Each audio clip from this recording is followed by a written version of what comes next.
sou a Júlia e esse é mais um vídeo do canal. Hoje eu vou falar sobre os 10 melhores filmes de 2001. Sim, 2001. Mas antes, não se esqueça de se inscrever no canal se ainda não for inscrito. A gente tem vídeo por aqui todo domingo, terça e quinta. E aqui na descrição do vídeo sempre tem os links para minhas redes sociais. Por lá eu tô sempre falando sobre cinema e outros assuntos. Definitivamente, os anos 2000 foram muito prósperos para o cinema. Principalmente para Hollywood. Houve o estabelecimento dos blockbusters e também uma quantidade insana de bons filmes que realmente entram na lista de melhores filmes que eu já vi na vida. Pensando assim, eu decidi fazer uma lista de melhores do ano de 2001 a 2010. Esse é de 2001. Lembrando que essa lista não tem preferência, e sim, eu só fui escrevendo. E eu vou falando. É assim. Livre assim. O primeiro dessa lista é Senhor dos Anéis e a Sociedade do Anel. Sim. É isso mesmo. A produção de fantasia que mudou a forma de fazer produções de fantasia. Dirigido por Peter Jackson, essa aventura épica conseguiu manter todos os elementos importantes da história original. Como a luta contra o bem e o mal, um grande desafio heróico que requer sacrifícios, jornada do herói, e uma trama sobre lealdade, amizade, honra e coragem. Mas o mais importante é que o filme soube cortar as partes excessivas do material, vamos dizer assim. Não excessivas no livro, mas que seriam excessivas no filme. Você não precisa saber exatamente como é a grama nos mínimos detalhes, você tá vendo a grama. Tolkien era um escritor que gostava de contar as coisas nos mínimos detalhes. Até hoje eu lembro precisamente da descrição que ele fez sobre a unha dos orcs na pele dos hobbits. Jackson e sua equipe conseguiram tornar essa história bastante ágil, com bastante dinâmica para se tornar um filme.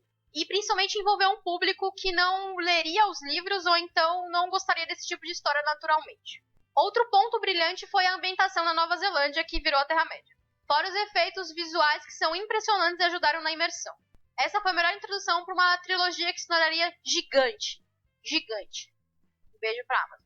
Eu simplesmente não consigo deixar de falar de um filme do estúdio Ghibli. E seria um crime não falar sobre a viagem de Chihiro. Dirigido por Hayao Miyazaki e Kirk Wise, a animação segue uma menina de 10 anos chamada Chihiro, que está se mudando para uma nova casa com os seus pais. Durante a viagem, eles acabam encontrando um túnel fechado e decidem averiguar o que está acontecendo nesse túnel. Apesar do fato de Chihiro achar o lugar um pouco esquisito.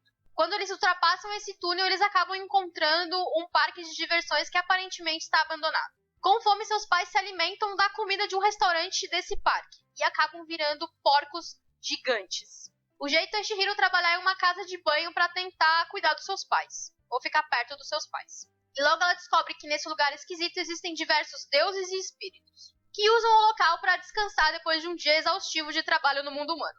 Chihiro precisa encontrar uma forma de se libertar e libertar os seus pais. Essa é uma daquelas animações que conversam facilmente com os adultos e com as crianças. Com um visual estonteante, acompanhamos essa criança que precisa aprender a ser corajosa e encarar as responsabilidades por si mesma e pelos seus pais. E esse é o tipo de narrativa que a gente consegue se identificar facilmente, já que todos nós temos medos particulares que nos incapacitam. Mas ver isso pela perspectiva de uma criança de 10 anos é o que torna essa história tão legal e tão inesquecível. O próximo filme dessa lista pode ser um desafio, mas vale a pena. Escrito e dirigido por Richard Kelly, Donnie Darko é maravilhoso. E um pouco maluco, mas é maravilhoso. O filme segue o personagem título, que é um tanto excêntrico e gosta de combater autoridades, como os pais ou os professores. Ocasionalmente ele recebe a visita de Frank, que é um coelho gigante macabro. É isso. Frank está sempre pedindo para ele fazer coisas que são perigosas ou um pouco maldosas, vamos dizer assim. Um dia, Frank o tira de casa e avisa que o mundo vai acabar em 26 dias. E quando Donnie volta para casa, ele descobre que o motor de um jato de um avião caiu no teto do quarto dele. Ele podia ter morrido, mas ele não morreu. Esse resumo é extremamente fraco para a complexidade dessa história, eu confesso. Donnie Darko explora uma quantidade insana de perguntas e questões que nem sempre têm resposta.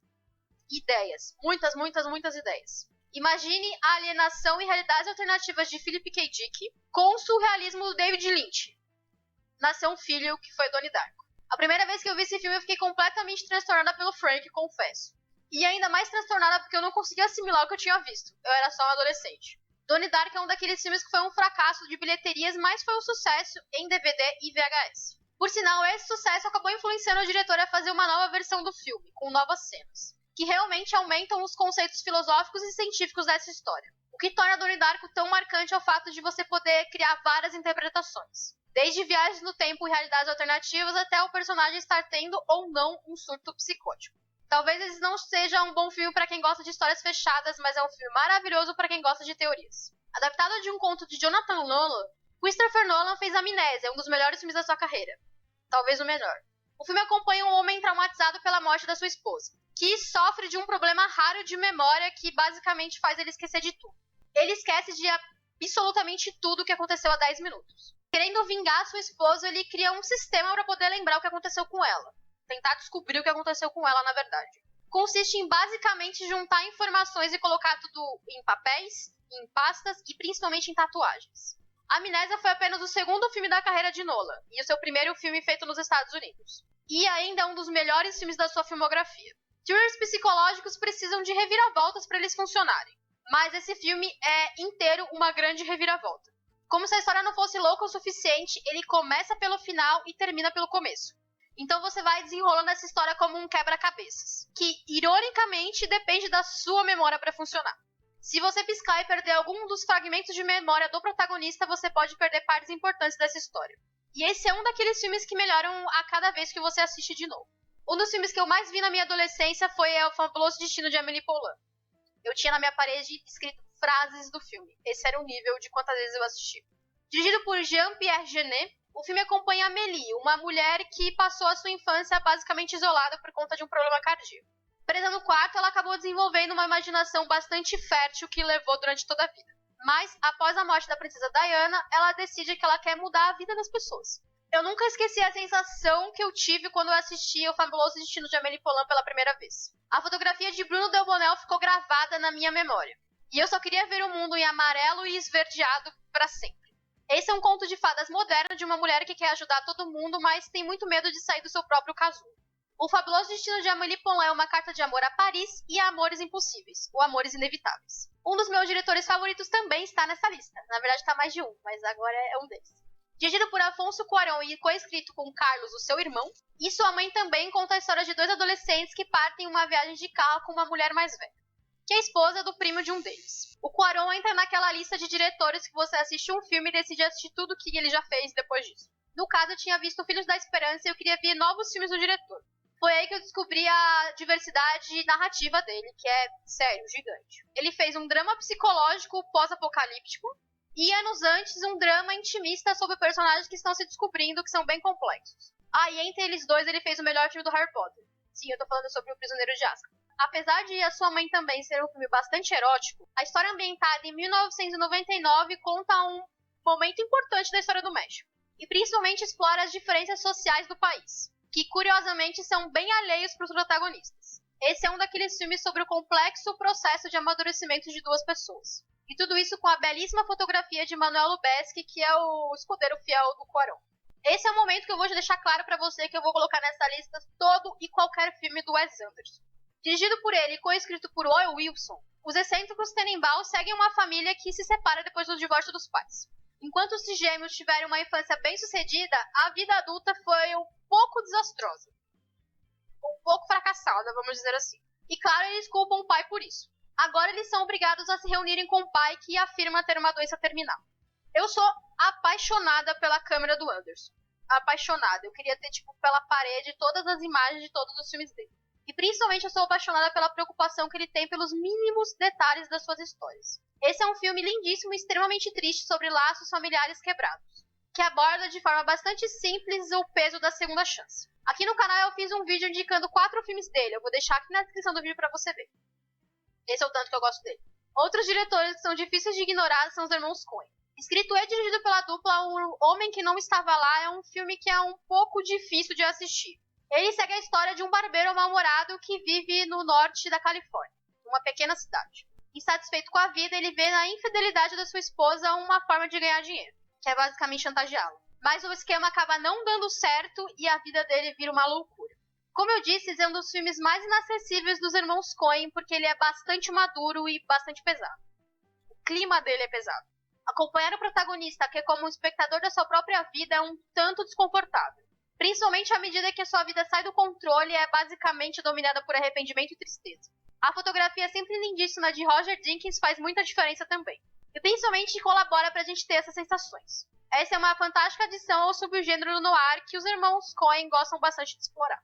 Na batalha dos filmes da Nicole Kidman feitos em 2001, os outros acabam ganhando. Escrito e dirigido por Alejandro Amenábar, e sim, esse é um filme espanhol. O filme se passa na Segunda Guerra Mundial e segue Grace, uma mulher que aguarda com seus filhos o retorno do marido dos frontes de batalha. Isolados em uma mansão em uma ilha basicamente abandonada, a dinâmica da família muda quando estranhos desconhecidos aparecem.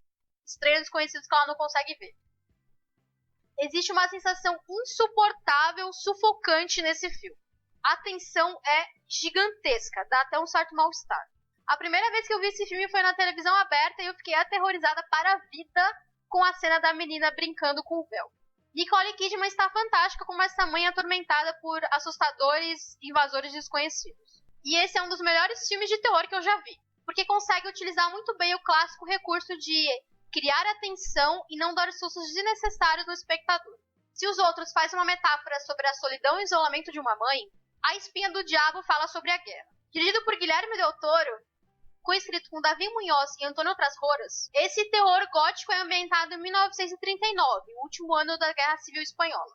Carlos é um menino de apenas 12 anos que é enviado para um orfanato depois da morte do seu pai na guerra. Lá ele descobre que o local é assombrado e que está cheio de segredos que ele precisa descobrir. Assim como o Labirinto do Fauno, esse filme também tem uma conotação política bem forte. E uma trama que fala sobre fantasmas que nos atormentam, sejam históricos, sejam literais ou sejam emocionais. A personificação desse lugar, cheio de lembranças obscuras, é uma bomba presente no pátio do local que não explodiu, que também acaba sendo um lembrete sobre os horrores da guerra. Além do gênero tradicionalmente instigar o medo, a história também gera uma imensa melancolia, porque essas crianças estão basicamente esquecidas nesse local perdido no mapa. Esse é um filme indispensável da filmografia de Del Toro e você precisa ver. Agora me conta aqui nos comentários qual é o seu filme favorito de 2001. Curta, compartilhe esse vídeo com seus amigos e continue no canal vendo os vídeos aqui do lado. Um beijo, tchau! Aqui no canal eu tenho uma playlist onde eu falo basicamente sobre história do cinema. Eu vou deixar o link aqui na descrição do vídeo pra você ver. Tchau!